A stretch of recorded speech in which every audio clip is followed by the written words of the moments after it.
Hey, this is Pete A. Turner, and you're watching The Break It Down Show. And this is Brad Hutchings. And today I get to be the host and Pete gets to be the guest because he never gets to be the guest. And I've never been the host. So we're going to mix it up that way. All right. We are here to talk today about an op-ed that Pete wrote that probably 5 of you read, but all of you should read. And there's a link to it on Facebook. And I want to talk to him about it. I thought it was just one of the most brilliant pieces of writing I have read in a long time about a subject matter I care deeply about, far and above Pete's subject matter. And I thought this would be a great opportunity. And Pete said, well, I can't interview myself, so you got to participate. So that's what I'm doing. How do I know Pete? Well, Pete and I met. Do you remember where we met, Pete? Let me think about this. Well, through Jay Moore. Yeah, obviously through Jay Moore. Okay, but where did we meet? I'm going to remember as soon as you tell me, but I don't remember right now. I know. We met at the Umami Burger outside of the Irvine Improv. Just met for a drink one night. That's funny. Okay. That is funny because all I knew about Pete was he was America's spy, but JJ kept telling me, dude, you got to meet Pete. Pete's cool. And I'm sure JJ told Pete, Pete, you got to meet Brad. Brad's not cool. So yes, I do remember. Yeah. And then we've been good friends since. We just really hit it off, and just been good friends since. Get a lot of coffee, talk a lot of ideas. Lately, we've been playing guitar together. Pete actually dragged my fat ass out for a long run a long walk the other day, which I'm still kind of recovering from. And we talk a lot. So I love the Break It Down show. I've loved it since I started interacting with it. It's a great show, and it's a real nice piece of work that Pete's done. And so I want to put the focus on Pete today. Let me set the stage here. We have been at war in Afghanistan for 20 years. I mean, like to put this in perspective, okay? Oceania was at war with East Asia. Oceania had always been at war with East Asia. I think Orwell put it best. Well, it seems like for a lot of Americans, in fact, for probably half of, a good quarter of America's population, America has always been at war with Afghanistan. It's a long time.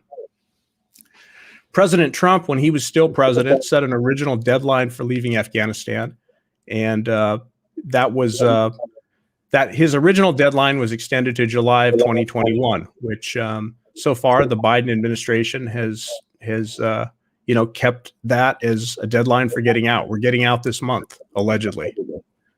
Robert Gates, he's a former Secretary of Defense under George W. Bush and Obama, wrote an op-ed in the New York Times, and he argued that we should not leave. In fact, what he said was, Pete quotes this at the beginning of his return op-ed, "We cannot completely abandon Afghanistan. It would be a disservice to our troops, to our Afghan partners, and, most important, it would not be in the U.S. national interest." Pete took great exception with this. And he wrote an op-ed. So the first thing, Pete dropped this on us a couple weeks ago that he'd written this op-ed. He dropped it in Facebook, and he said, "I've written an op-ed." I think you said you're to the New York Times. You mentioned that. Yep. You didn't tell us what it was about, and you said, if anybody's interested in reading it, to hit you up to let you read it. And my first reaction to this was, who the hell's Pete to write an op-ed in the New York Times? I didn't, he didn't tell us what it was about. Had no idea. Excuse me. Who the hell's Pete to write an op-ed in the New York Times? And my second reaction was, Pete usually would send me this stuff. Do I really have to ask? And he didn't send it to me. So when he shared it with us on the 4th of July, I think that was when you shared it. That's right. And I read it, and I thought, holy crap, dude, that was an amazing takedown of the dumbest argument I've ever seen. It was a point by point, well articulated, very terse. Every word had a purpose. Talking with Pete later, I found out that there was stuff that he deleted. It was a fine piece of writing about what a waste of money this Afghanistan thing has been, how it's gone on for 20 years. Pete did not make the point that when we were originally sold this Afghanistan thing, it was to fight the terrorists over there, and nobody had a problem with that. seemed like a great idea. Fight the terrorists over there. And then it turned into nation building and, gender studies for the Afghani people and all sorts of ancillary garbage that is too expensive and, basically unattainable. And Pete laid it all out in his op-ed. So, my who the hell is Pete to write an op-ed? I mean, it was kind of like, who the hell would I be to teach people to play guitar or host bids for that matter, right, Pete? You're doing a great job. Who are you to write an op-ed? Let's start with that. But it's a good question. And why the hell would the New York Times publish my op-ed? First off, they say they don't publish responses very often. I imagine if President Obama wrote a response, they would publish it, but that's because he's President Obama. So they didn't publish my op-ed, and in part because who the hell am I, right? And nobody else published it either. Now, that's not fair to every single publishing place that I sent it off to, but for the most part, it was taking too long. I wasn't getting the kind of responses that indicated that this thing was going to go anywhere, and I just wasn't going to sit on it anymore. So apparently I'm not anybody to write an op-ed other than someone that's done this work. It's like having a mechanic. Bob Gates is like, hey, we're going to build the world's greatest car. New car. It's going to be great. It's going to be red. It's going to have bucket seats and all these things. And he just kind of describes his vision of the future. And then I go on the line and I'm like, hey, these aren't working. I mean, that's who I am, right? Like, I'm a guy that went out and looked at what the results were supposed to be and like the nascent growth of fledgling government. And just off the jump, nation building is the wrong term academically anyhow, right? If the academics are going to drive this thing, state building is the more appropriate term. So who am I? I'm the guy that went on the ground and looked at what we were doing and helped to report back if it was working or not. And let's stop there a second. Yeah. So it's funny you bring up, what if I'm some auto executive and I come up with this great, idea, this car I'm going to build. Right. And they don't ask the people on the line. Well, this is funny because this was the career path of one Robert McNamara, who was at Ford Motor Company, a Ford Motor Company exec before he became Secretary of Defense under, let's see, under Kennedy and Johnson. Right. Dragged us into Vietnam and basically set the example of somebody however many thousand miles away. How many thousand miles away is that, Pete? It's like what? It's like 10? From 10,000 miles away? DC to Kabul? Yeah, call it 10,000. Sure. I was thinking DC to Saigon, but same difference. Call it 10,000 miles, right? Someone 10,000 miles away with, all his textbooks and all his planning and all his smart people, deciding how things should be, directing everything right down to, the last movement of everything and basically failing at it because did not have a connection with information on the ground. Right. Pete in Afghanistan and in Iraq was a spy. And that doesn't necessarily mean he's, walking around in a black hat, like hiding behind poles and everything else. Pete, tell us what you did as a spy. Yeah. So one of the things I learned early on in my career was that my job is to give the commander the things that they don't have so that they can accomplish their mission. That's what a spy does. And for the most part, most modern commanders have a 4-line mission statement. They all say it's unique and everything, but here's the basic mission statement of everybody. It's close with and destroy the enemy. That's objective number 1. 2, protect the force. 3, enable the enablers that are leaving the camp. Like the people like me, people who do agricultural things, people who do the projects and non-lethal efforts. And then the 4th one is to teach and train, enable the local forces, partner with the local forces and get out and go do that. So those are the 4 things. And for the most part, I never focused on close with and destroy because the entire unit is focused on that. So if I got something about that, great. But what about the other 3 line items that we're working on? Like, hey, if your partnership effort is not working, commander, would you want to know about that? Would you want to know if you've got toxic relationships? Would you want to know if you've got incapable people? Those are the things that I focused on because nobody else focused on them. And so it was all this fertile ground to help a commander go, wow, I can really lead this. I can fix this part of my effort. And so when I did the bulk of my work, it was focused on those things, so much so that if someone gave me something threat related, I would give it to the threat focused folks. So I would never undermine their mission and I would never compromise my position with the locals as I built trust. So I'm building trust. I'm getting information for the commander that he can't have. oftentimes getting it from the locals themselves, not unbeknownst to them, but something that they wouldn't necessarily want to reveal to me. And that's the kind of spying that I do. It's highly effective and it's powerful for a commander. And so when I'm out there and talking in the villages and looking for answers to those three other efforts, how do we protect the forests? How do we do our mission better in terms of teaching and training? How do we get those enablers out to be successful? There's a lot of fertile ground there for me to cover and bring information back. And that's how I learned everything I learned, was by focusing on these aspects. So, this isn't just about Robert Gates either. How many other secretaries? We had Gates, Hillary Clinton, John Kerry, Mattis. Yeah. They all failed too. Yeah, secretaries of state, secretaries of defense.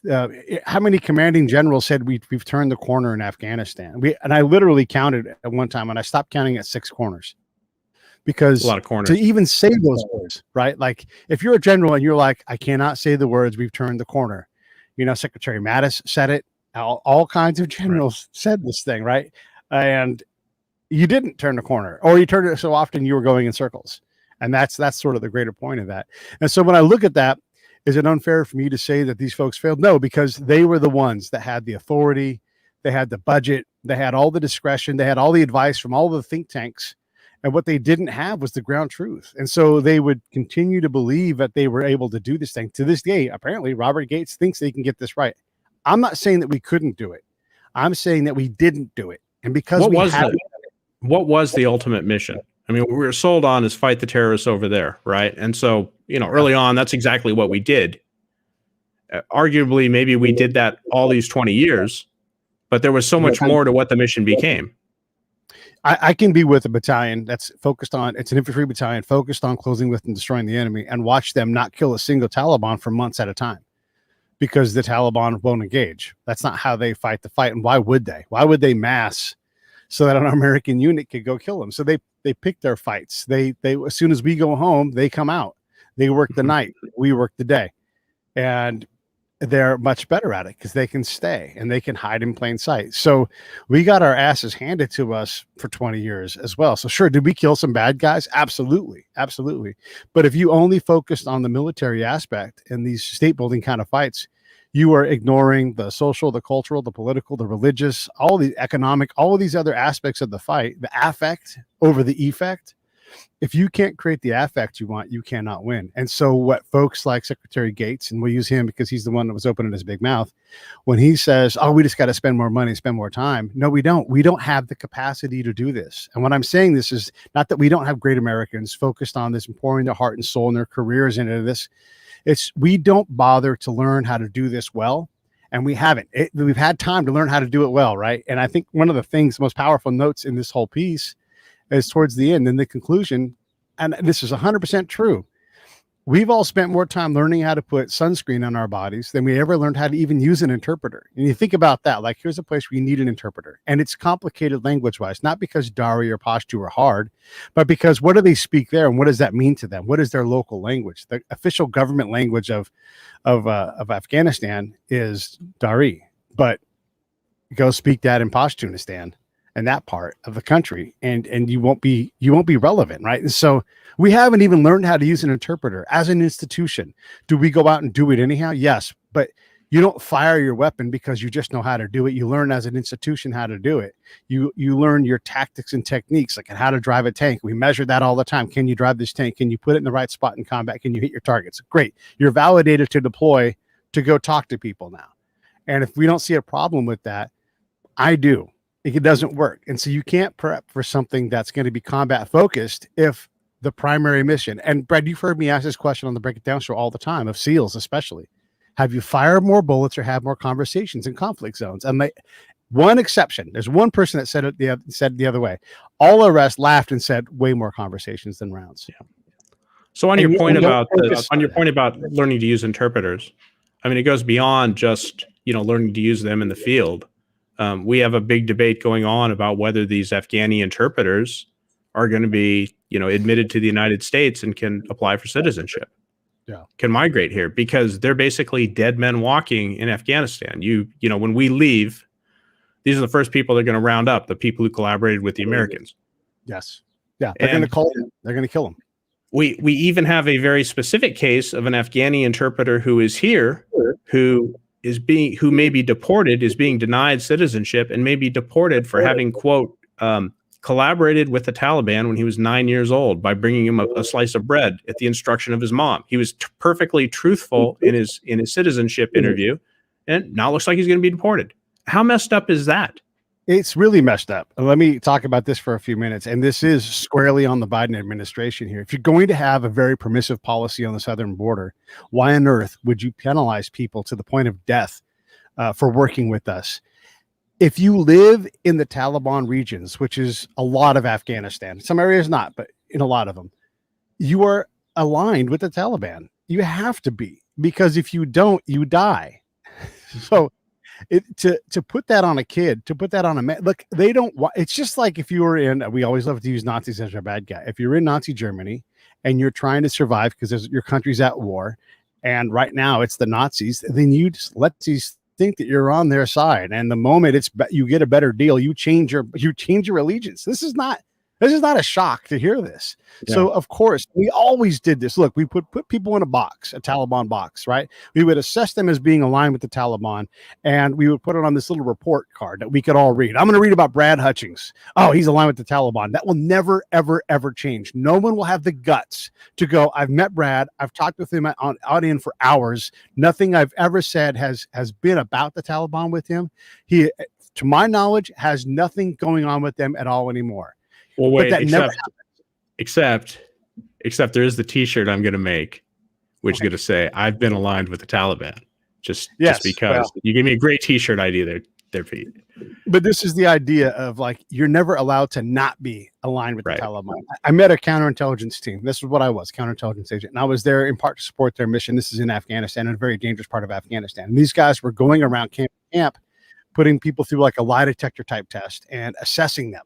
Right. In one interview, by the way, it's harder to get a job at IBM than it is to get, on an American camp. One interview. Yeah. And these guys this is in a counterinsurgency environment where you're trying to win hearts and minds. You're trying to reduce the level of violence. And these guys were recommending everybody that they talked to from Afghanistan for termination because they were aligned with the Taliban. And I'm like, what are you guys doing? And by the way, I got fired for this. I got kicked out of country. I talked to these guys at length, and I'm like, this is a counterinsurgency environment. Why are you terminating anybody while they're aligned with the Taliban? So what? You guys are counterintelligence people. This is not HR. This is not HR telling them to take their things and leave. This is that's termination in the field. Well, yeah, and think about this. These are counterintelligence agents. Their job is to build double agents, among many jobs, right? This is their job. It's their dream. I made a double agent. Okay, great. So someone is truly aligned with the Taliban, truly one of their sources. You are a counterintelligence agent. You should be going, oh my God, we've got the ability to go out and bird dog all of these guys that are aligned with the Taliban and start turning them into sources. OMG. I mean, that's what your job is. And I was saying this to these guys. And instead of them being inspired and saying, yeah, you know what, you're right. I'd rather have these guys on this camp. I'd rather be able to maybe turn some of these guys into sources. They said things like, they're going to report where the fuel farm is. Motherfucker, the fuel farm, everybody knows we're on halfway up a mountain. Just walk up the mountain 10 more feet above our camp. You know how big a fuel blivet is? A fuel blivet is a giant bag of fuel. It is, there's a lot of different sizes. It is no smaller than 10 yards by 10 yards, and it's often significantly bigger than that. It's a giant pillow of fuel in a sack. Is it a target? Yes. Here's how you find it. If you're below the camp, wherever the helicopters land all the time, and stay for 10 minutes, they're right there getting fuel. So I said that. I'm like, what, are you kidding me? We've been here for how long? This is in 2011. We've been here how long? And you think they don't know where that stuff is? Can you look up and see the mountain? They can look for that stuff whenever they want. If they want to hit that and they have the capability, it's already too late. You want these guys on this camp so that you can work them. By the way, if they're not going to interpret, who is? How can you keep firing everybody, right? So here we are. We got these knuckleheads running around the countryside, firing people. So now they have no money, no job. We lose the ability to speak the language as well as we could before. And they haven't turned any of them into sources. And this is what these guys are built to do. So when I get fired up about this stuff, it does drive me crazy because it It is so wrong. They're so ill prepared to do this mission. Again, God bless them. They're hard working. They're volunteers, to come into the force and all these things. They're professional, but they're wrong. They're bad at their job because they look at it from a point of view of threat, never of opportunity to get this right. We've got an incredibly hard mission here. We're going to stabilize a country that's been most countries are unstable anyhow. We're going to try to stabilize a place where our presence adds to the instability, and we're not going to be able to speak the language well. We're not going to be able to communicate religion well. We're not going to be able to on. And you're going to make it harder by firing people and giving them less of a reason to live and partner with us. Yeah. You were dumb. Don't do that. And so when Bob, so you really did mean fire people, not like terminate them, like boom. Well, they will get terminated. I mean, look, if they stay around long enough and Taliban, I got you. Okay. The Taliban will look. We terminated them from possibly having a job or having a job, right? Right. When they go back, that still may get them killed by the Taliban. It's like the mob. You show up, you live on the camp for 5 days, you come back. It's like, nah, we don't trust you anymore, and they kill that guy. Maybe. I don't know, because you don't get to follow up on that. But I promise you, by firing people, those guys for sure got someone killed just for the inability to stay on the camp where it's safe and take care of their family. So now you've got a family that either has no male figure, which is super important and horrible for those people in Afghanistan in terms of survival, or you've got someone off the camp that survives and has to find a way to make money. And it doesn't. So it's these kind of things that Robert Gates has no idea about, right? He doesn't know how incapable we were. I got to see unit after unit. They would rotate. I would stay, and the units would rotate over the top of me. They would come in, and they're like, "We're going to win the war," and then they would do the same actions over and over again. When I was in Iraq, everybody said, "Oh, Afghanistan's totally different." Yeah, maybe, but our game plan wasn't. It was the same stupid playbook, right? And so I knew so much about Afghanistan before I ever got there because I knew us. I knew what our inability was and the mistakes that we made, so I could start running. If it's a race, right, the Army's like trying to get out of bed, I'm already doing laps around the track, already knowing people, already meeting people that I'll never meet, because I knew us better than we did. We thought we always had the answer. We never had the answer. We had to go earn the answer. And so I would show units how to earn the answers. Let's back up to one little point that you made in your last little soliloquy rant. 2011, you were in Afghanistan. You were in theater still in 2012. Yeah. That's 9 years ago. That's not really, I mean, it seems like forever, but honestly, that's not a long time. We're not that far removed from this. We're still making the same mistakes. We didn't learn anything. And yet that's just 9 years. I was just becoming an old man at that point, Pete. Right. 41, 42 years old, and you're still in theater. You're, a year older than I am. You're becoming an old man at that point. Yeah, it's crazy to me. That's not. We're not that far removed. We've known each other 4 or 5 years. Yeah, at least. Yeah, so that's like half the. That's like half the time. Longer than that, dude. I'm going to say 6 or 7. 7 years probably. Yeah. Yeah, like that. Yeah. That's about right. You were not far removed from that, when I met you. Yeah, that's true. That's crazy to me. And we still have the same problems. We were not learning anything. You have a great list of ground truth. I mean, of course, you identify the problem with distance, and you have a great list of ground truths in your op-ed. Agriculture. Mm-hmm. Robert Gates wants to improve agriculture commerce. So what did you guys do? Let's see here. Oh, pomegranate farmers, market chains. You have a beautiful picture in this as well as to what the little market chain shed looked like. I mean, somebody thinks that's an amazing thing to build. I mean, there's like lots of people who'd like to build that in their backyard and put a barbecue pit under it.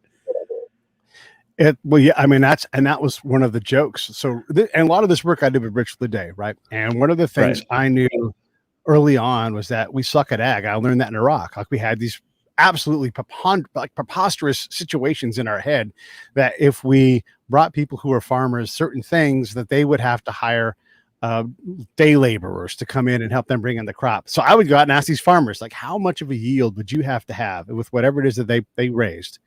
To have to hire external people, and they would laugh in my face. It was one of my favorite things to have happen, is have them laugh in my face and go, I would never, ever, ever, ever ever hire anybody outside of my family. There is no crop so big I can't bring it in.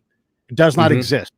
So here's this whole thing the State Department and the Ag Department are doing. They're like, oh, we're gonna make these yields so large they'll have to hire all these whatever Iranian day laborers or village people from outlying areas. And it was never going to be the case. Or if it was so far off into the future, it was impossible for the farmer to see. Right. But we would brief it all the time, like, oh, they're going to have so much yield. And then I would go out and I would see these efforts, greenhouses, drip irrigation.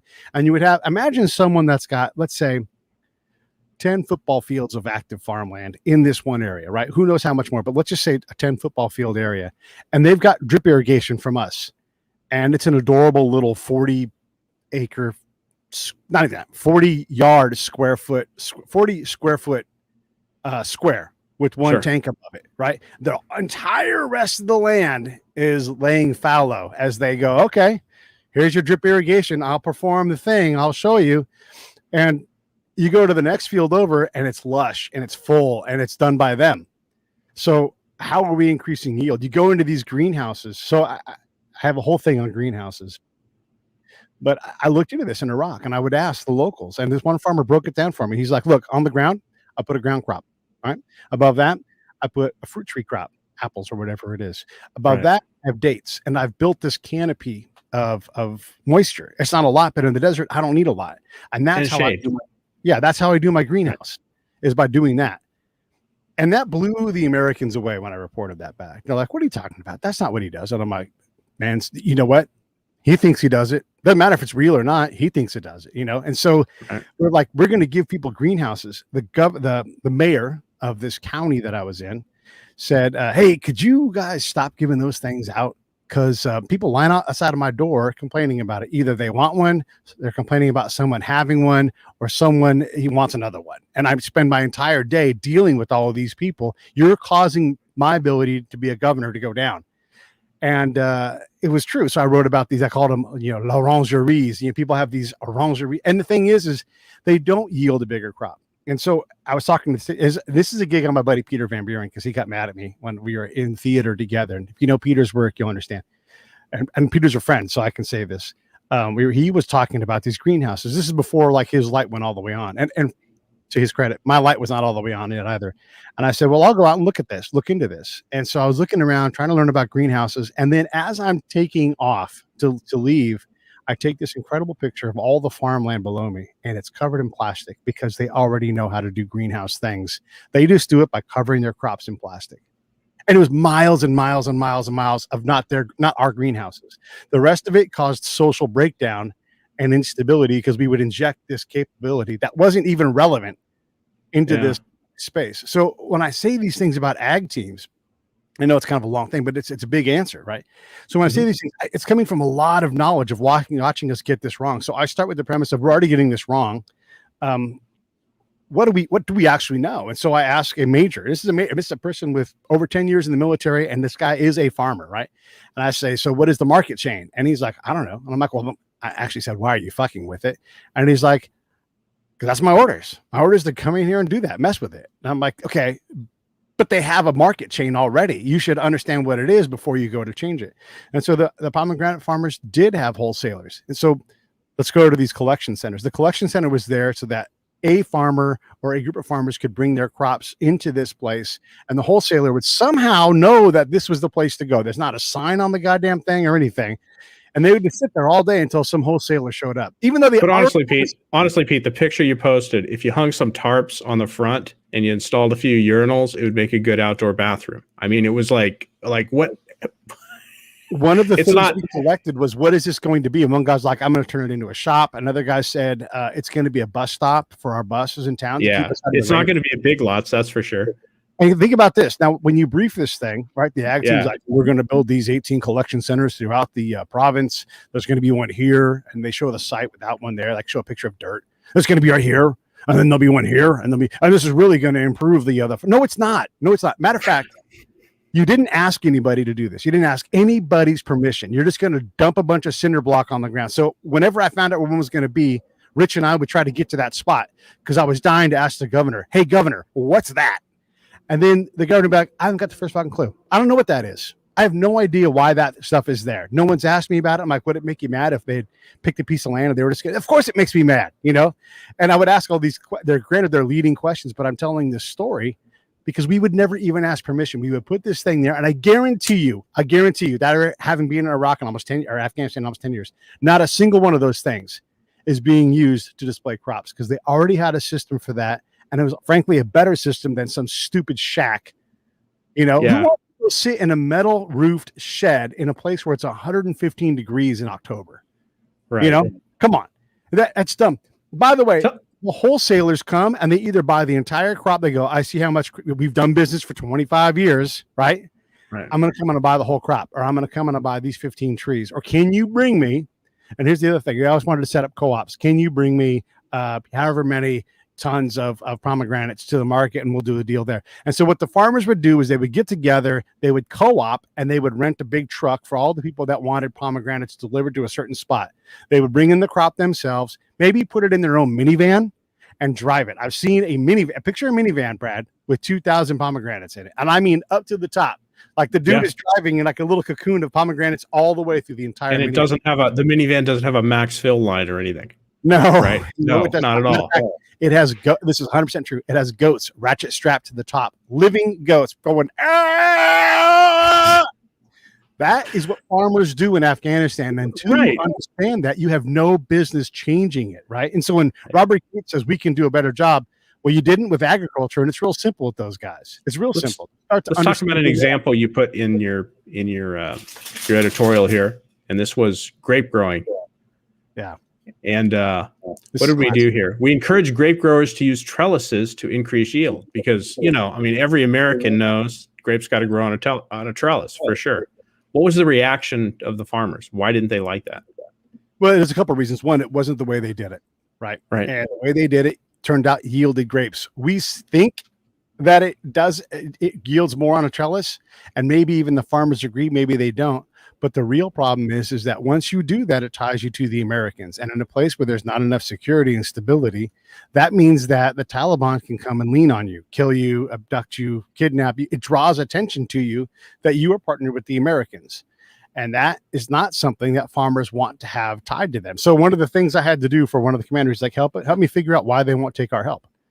And this was one of the answers, because it attaches them to the Taliban. So we have money.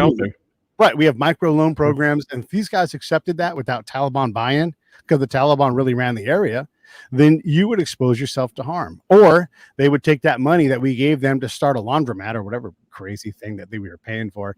And that money would go right back to the Taliban to help fund our own local insurgency. We would fund our own enemy, you know, a lot of times. So this trellis thing it's ridiculous. And as soon as you understand that, yes, of course, these guys don't feel safe, why in the world would they change that if the Taliban comes knocking once they put up a bunch of trellises? Doesn't matter how good the yield is. It's not worth it. If it's 10% bigger, is that in any way worth having the wolf knock at your door all the time? That's 100% bigger. Probably not. Right. Yeah. You mentioned something about you and Peter, last name, help me out. Van Buren? Yeah. That you both in theater realized you probably started out all bright-eyed and bushy-tailed and on the program and everything else. And then sometime in theater, you start to realize, hey, wait, there's something wrong with the orders. There's something wrong with what we're being told to do. The mission is bullshit, blah, blah, blah, blah, blah. Walk me through that. So part of the thing, and this is in Iraq, was we would have these, because I had very good access. I was great at what I did. And I say this often because you have to understand, I'm not the average person. I stayed, I learned from my mistakes. I watched us make mistakes. So I got faster, better, stronger, quicker than anybody else around me. And so I was I was running while they were stretching, trying to get out of bed. I'm a professional. It's like a Major League Baseball player trying to explain to a softball player the difference in what they do. Okay. So when you get there and you realize everything's already messed up and you have freedom of access like I did, you go out and you see the failed projects from 2 and 3 units before, 4 units before, and you see what should be an old police station. And the building is either used for something else, or the building was built so poorly that it's already falling apart just a couple of years, right? And so it's not being used for its intended purpose. So why isn't there a police station here? Why is this school empty? Why is this school not only empty, but why is it falling down? and where are the kids going to school? And so that would lead to my ability to go, wait a second, there is no legacy here. There is no unit that can come back and would recognize their success. The units don't know that when they leave. They leave and they hold precious their time there. And they think, oh, we've accomplished something. We have a legacy. But I promise you, you don't. The moment you leave, your legacy shrinks away to nothing. Right? Is that because they have 6-month or 9-month projects or whatever, and then they're shipped out and the next crew comes in? Yeah, in part, yeah. The repetition of the tours stacks up, right? And then sometimes you're handing a project off to the next unit. There was this thing I called the windmills of the Medine, right? And there were these vertical windmills designed to pump water into the farming area, right? Mm-hmm.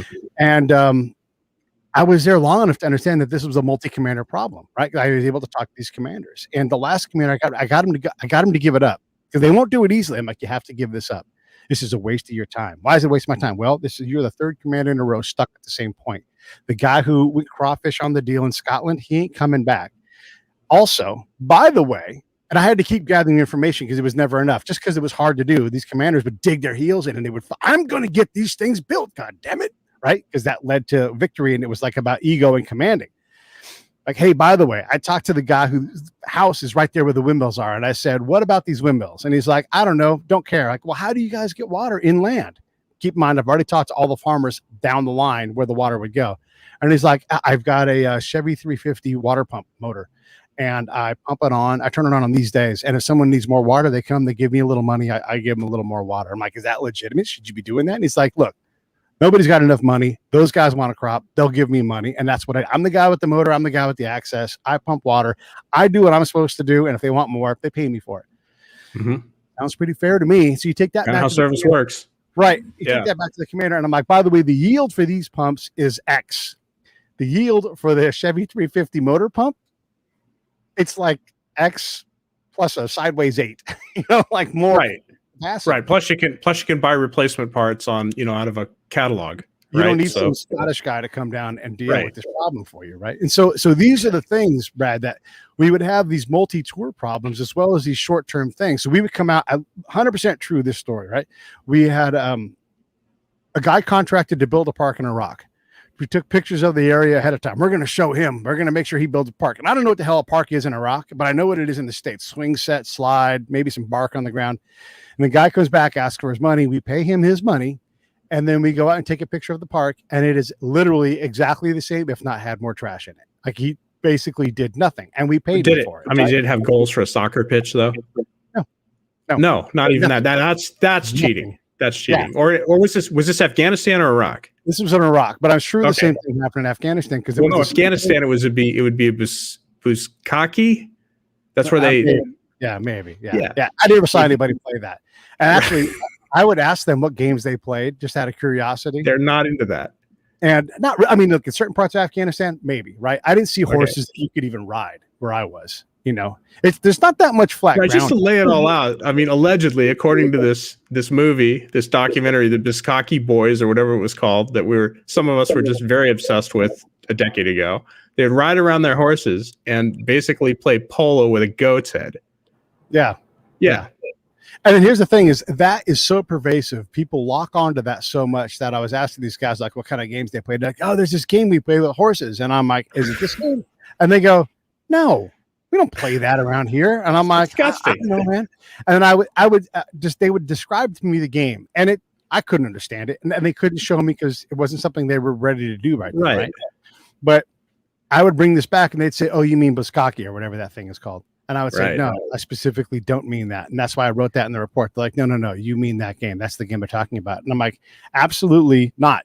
This game had nothing to do with that game. This wasn't polo with a goat's head and sticks. And I had to convince the Army that these guys didn't do that. And I'm going to tell you another story about sports in the valleys that I was in. So I'm out asking, what do you guys do? Like, what do the boys do? I mean, these guys need something to do. Like, yeah, you're right. We do wrestling. And I said, wrestling. Okay, I'll bite. Now, keep in mind, this is all through an interpreter. So the interpreter is doing their best.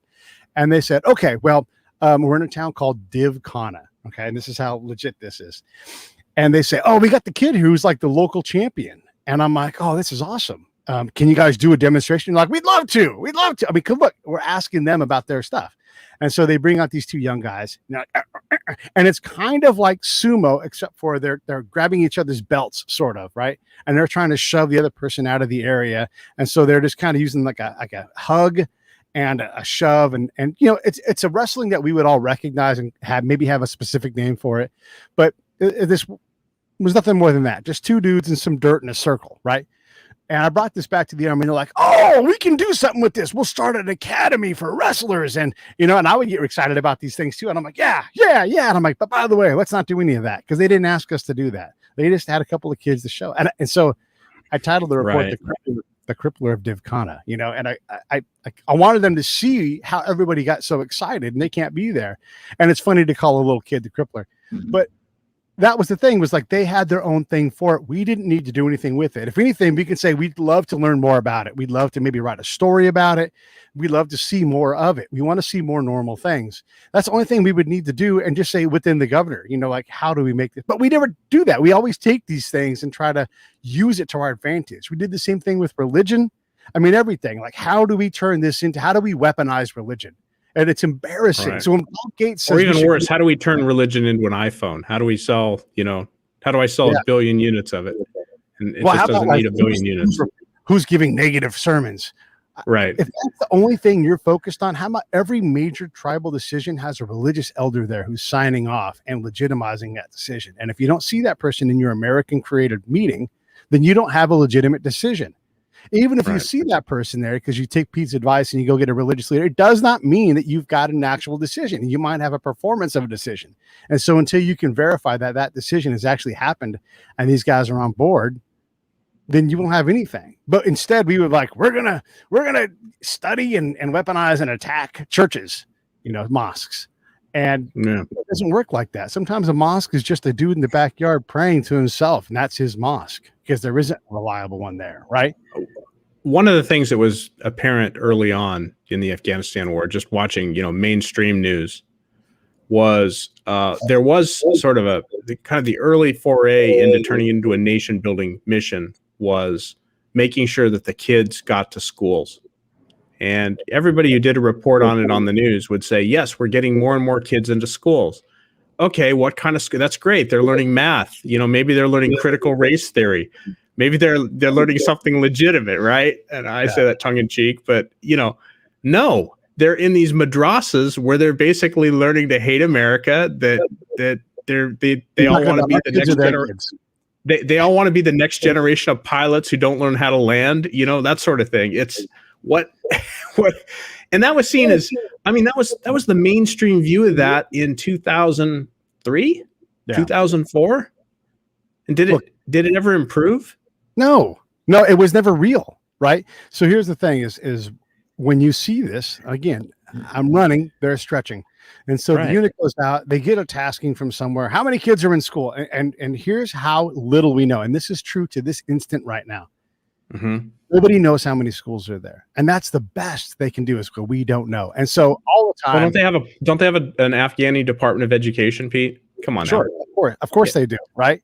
And that guy is unreliable. How about that, right? Because we don't. They should have tens of thousands of employees in their Afghani Department of Education, just like we do. Yeah. So the Afghans absolutely have a Ministry of Education. And that guy has a job, but we're so bad at partnering with this person that we often dominate what they do. And so what I learned to do was go, hey, captain or major or colonel, whoever it was, let's go out to that school a couple of days later. And they're like, why? I'm like, because I bet there aren't kids there. And if there are, it's a good indication that it's working. And if it's not, wouldn't you want to know? And honestly, it was never that hard to convince them. They're like, that's a great idea. Let's go. And so we would show up randomly. Now, I'm not big on showing up randomly, but in these cases, I am. Like, we know where the school is. We've been there. We've seen the pictures. We've seen the dude that teaches them. Let's go see if they're there. And they were never there. Never, ever, ever were they there. Right. And then saying girls went to school and understanding what they were doing are two totally different things. So, okay, we reported a lot of girls at school. How'd you do that? Well, we sent a military unit out there and we counted girls in school. Okay, great. Did they know you were coming? Well, yeah, of course. Okay, great. Okay. What did these kids do when they weren't in school? Yeah, I don't know. Good question. What was the concern? Right. And they don't have they were working on their farm that was just trying to survive in the middle of a war. I mean, Yeah, sure. They're doing whatever kids do on extended summer vacation, right? They do all those things. They throw rocks. They maybe herd sheep, whatever it is. They're doing survival level stuff, and it's going to be different in every valley you're in. The point being is that they weren't in school. No one knew what the curriculum was. No one knew who the teacher was. No one knew there should be daily attendance, right? I mean, that's like one of the first things a teacher's going to do. Who's here today? So I can assess what you guys are doing.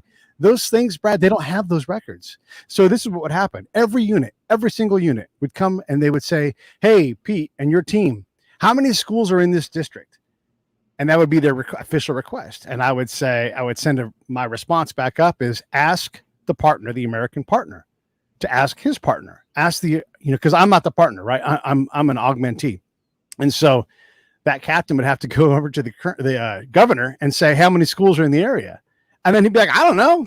You want me to find out? And then he would maybe help them, maybe he wouldn't. But that's their relationship, right? So we're so bad at this that we have no idea who's in school, what they're being taught, who the teachers are, any of that. We don't have, on a day-to-day, we have no idea. If it's important, wouldn't we want to measure that?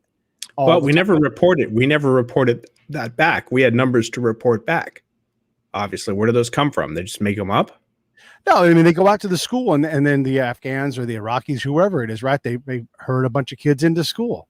The word gets out, but it's not in a way that makes any sense in terms of sustainability. It's not a real win. It's a performance. So you have to understand a lot of what happens is a performance. We report to ourselves success, and then we look for the metrics that equal success. We don't look for the affect.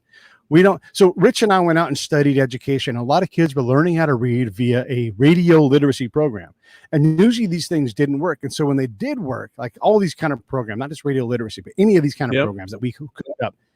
So we're like, has any kid in this valley used a radio to learn any languages? And when dad's like, oh, my kid does that.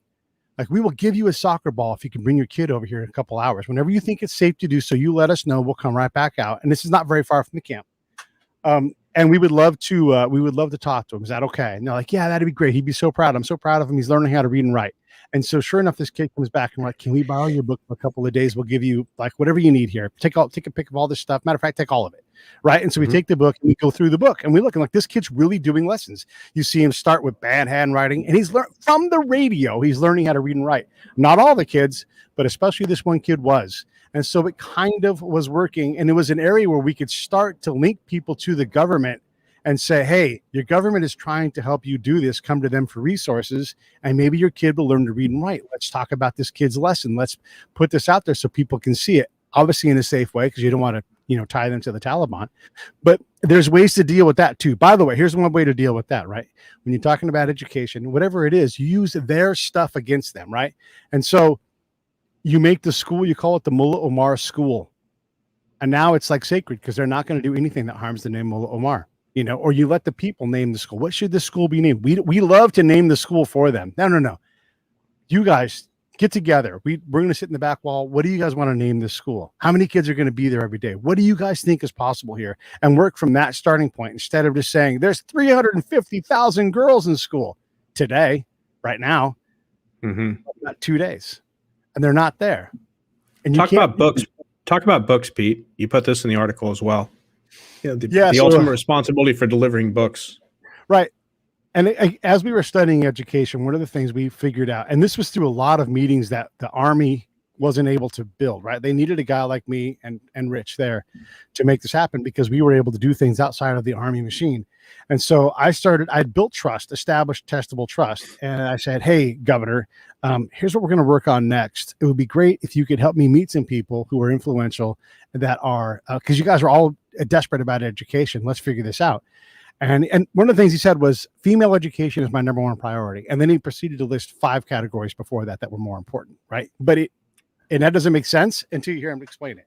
Safety, safety and security 3 times. You had to teach boys how to read and write. And then there was something else, right? But if you didn't have those things met, you couldn't get to girls going to school. It wasn't possible. Yeah. So he explained the order to me. Yes, they were his number one priority. It was the thing he wanted to do the most, but he wasn't capable of doing it because he had these limiting factors. Okay. So with that in mind, we're learning about books, education, and everything else. We have all kinds of resources. And we had a guy that I'm going to talk to in a couple hours. His name's Colonel Howe. He's like, help us figure this out. We have all these books. We want to do it right. You guys are good at this. And so what happens is we finally get to this meeting where it's the Ministry of Education, the senior guy for, like, let's call it the state, the province.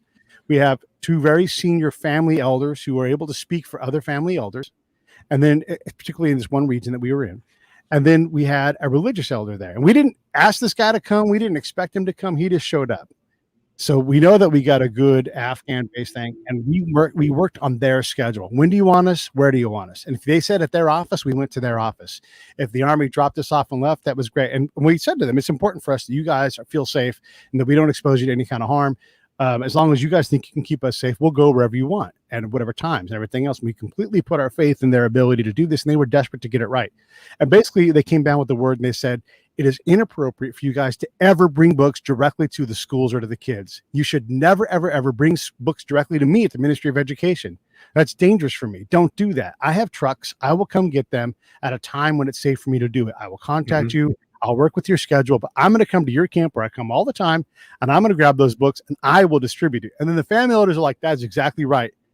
You guys won't do it. He will. We want him to do his job. Here's the family elders holding the government accountable. We want this. We want the government to be able to do something for the people and the people to see value in it, right? And these are elders who are on the executive elder council, for lack of it. They're the senators of this province. And they're saying, this is how you will do this. You're not doing your part. Do your part. So now this guy's honor bound and culturally bound to do it. And then the religious elders just shaking his head the whole time. And we asked him, like, what do you think? And he's like, this is a good thing. This is how it should be done. So you have all these people sign off. We write all this up. Everybody in our state gets the report. They all have access to it, including the State Department. Fast forward 1 year, and a lady named Ann Smedjinghoff and 4 other Americans blown up and killed. And they weren't the only ones harmed. There was another State Department woman that was there. And what were they doing? Well, they were delivering books to school, the kids in school. Now, I don't know why they would ever be doing that in this area. We had solved this problem. We had all agreed we weren't going to do this anymore. And it's not Ann's fault. She's just the name they associate with this attack. There are other Americans. We don't remember their names. But she is dead. The other people are dead because they were going out to deliver books and to have a photo op because they were trying to perform victory, right? And if you don't know that's an issue, you could easily get caught up in that because that seems like a good feel-good thing to do. I mean, even put the photo op thing aside and just how selfish and stupid that is. Yeah. Put that aside.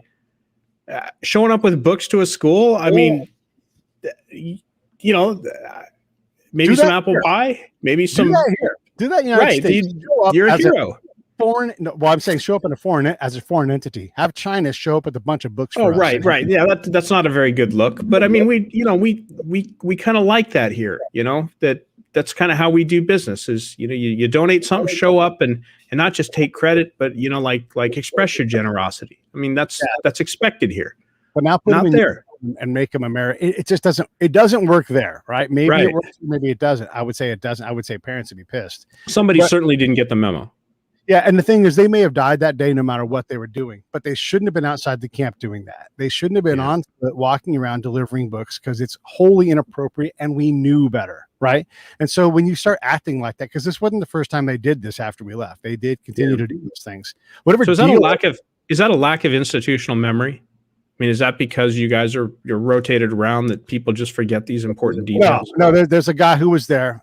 His name was Tim Basher. He was there. He was a State Department guy. He'd been there before me. He was there after me. So he absolutely knew about this. Either he didn't have the influence to stop it, but it isn't about that. Like they sent a dude in from Kandahar to go on this mission as part of this celebration of how they were winning and doing all these great things. And knowing this, when you read Secretary Kerry's eulogy of Ann Smedjinghoff, you'll hear the arrogance, and you hear that the words that he says about the terrorists are really the words about us and our need to over-influence things and our disregarding of local customs and local norms and the things that are actually happening on the ground. He can't hear that or see that. So the things he says illustrate his arrogance and ignorance. And again, this is the problem with Secretary Gates, Secretary Kerry, Secretary Clinton. All these people have no idea.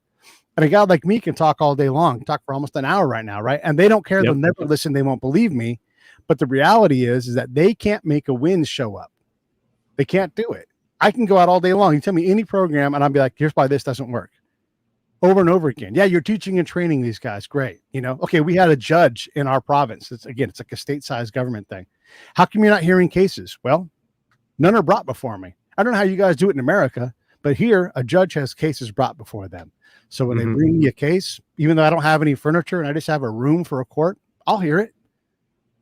Line up lawyers. But we couldn't do that. And yet we reported that we had this thing. We made this guy out to be a bad guy, aligned with the Taliban. He's from another area, wouldn't show up to work.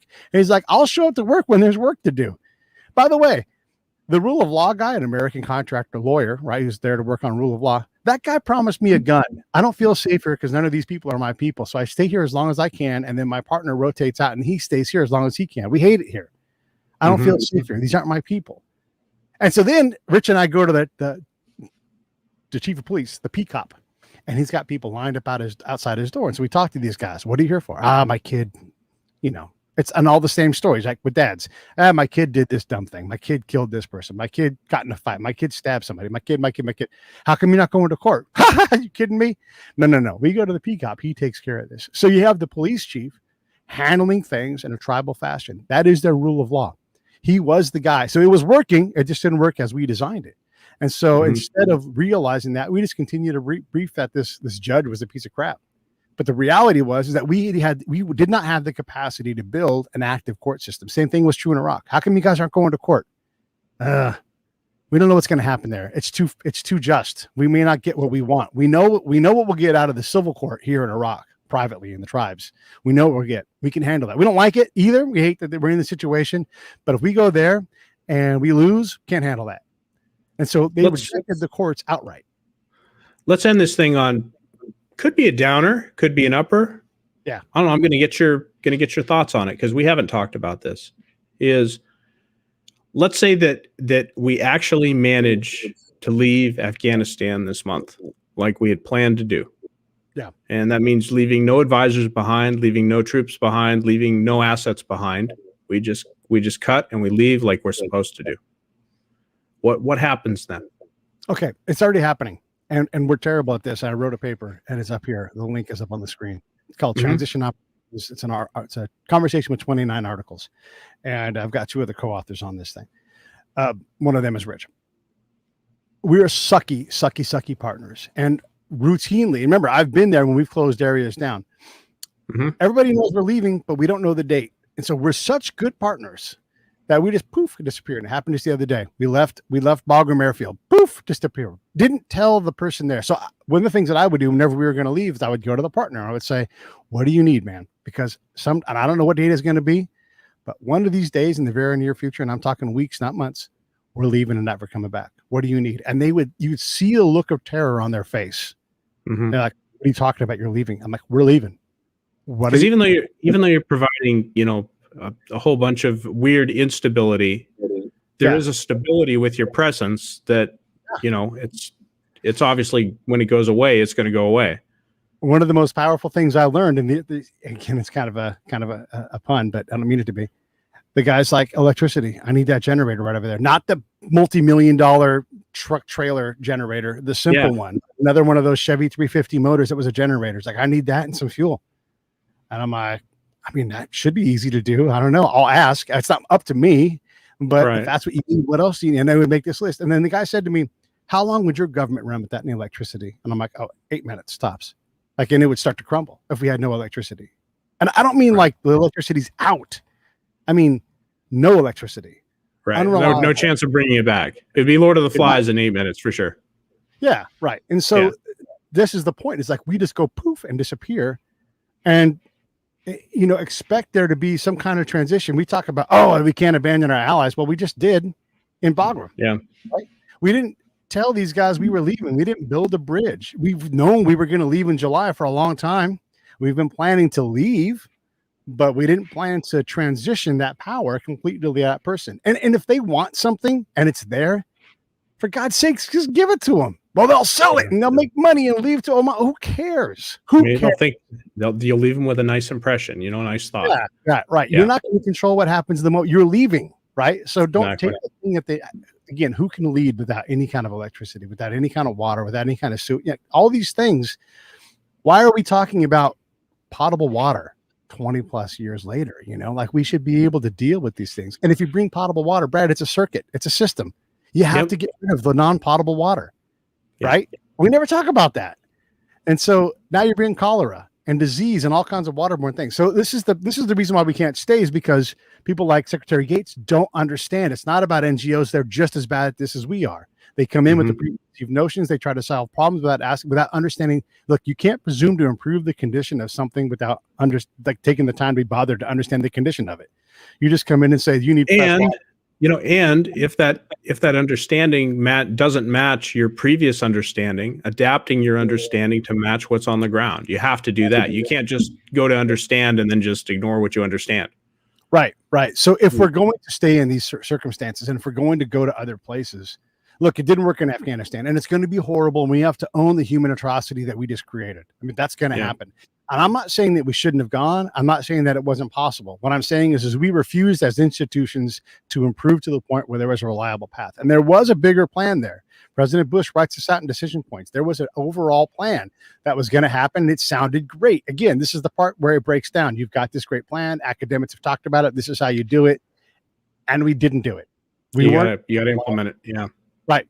So that's the point. And I appreciate you talking to me about it. I'm glad to answer more questions. But Pete, this has been an amazing hour, and I'm just glad to have been able to set some volleys and let you go, because people need to see your passion for this. This applies to obviously it applies to our foreign policy, and where we send our sons and daughters to die or to be injured or to fight hard or whatever.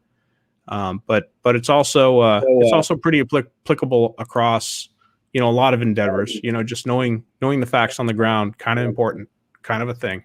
Thank you, Pete. Yeah, no worries. I appreciate it. And I appreciate you, Brad. Do the end roll. I will. And I appreciate you for suggesting this, because I hadn't thought about just talking about it. You're right. Like, I can self-publish on Medium where the article is. And now we have this show. And so the New York Times doesn't have to report it. Neither does anybody else. I've reported it myself, and you made it possible. So thank you so much. Here we go. Rolling the roll. Good job, man. Hey, thanks for watching the show. I really appreciate it. Right here, you can subscribe. Please do that. It makes the show grow. Hit that notification bell so you know which incredible guest is coming up next. Down below is the PayPal link. You can put a small subscription in. That is an enormous help. All that money goes right back into the show. And then right up over here are the next episodes you should listen to, curated by yours truly. Thank you so much for watching the